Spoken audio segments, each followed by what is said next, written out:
அமைதியாக இருக்கிறவங்க வீக் இல்லை, டேஞ்சரஸ். எப்படின்னு தெரியுமா? சொல்கிறேன். எல்லாரும் போராடுறாங்க, ஆனால் எல்லாரோட போராட்டமும் ஒரே மாதிரி இல்லை. சிலர் சத்தமாக சொல்லுவாங்க, சிலர் அமைதியாக தாங்குவாங்க. அமைதியாக இருக்கிறவங்க பலவீனமானவங்கன்னு பல பேர் நினைப்பாங்க. ஆனால் உண்மையிலேயே அவங்க தான் ரொம்ப ஸ்ட்ராங். அவங்களோட கண்களில் கண்ணீர் இருக்கும், ஆனால் வெளியில் காட்ட மாட்டாங்க.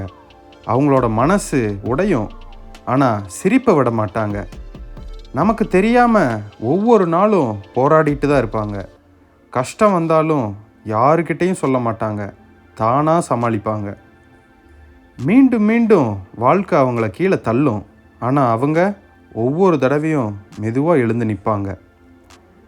அவங்களோட சத்தம் கேட்காது, ஆனால் அவங்களோட ஸ்ட்ரென்த் ரொம்ப பெருசு. சத்தமாக போராடுறது ஈஸி, ஆனால் அமைதியாக தாங்கிறது தான் உண்மையான கரேஜ்.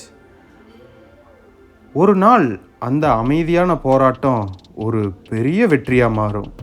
அப்போது யாரும் கேட்காத கதையை எல்லாரும் கேட்பாங்க. அமைதியாக போராடுறவங்க தோல்வி அடைய மாட்டாங்க. அவங்க லேட்டாக வெற்றி அடைவாங்க, ஆனால் ஸ்ட்ராங்காக வெற்றி அடைவாங்க. நீயும் அதே மாதிரி தான்.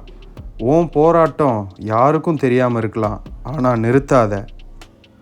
இதே மாதிரி கண்டென்ட் பார்க்கணுன்னா என்னை ஃபாலோ பண்ணிக்கங்க. பாய்.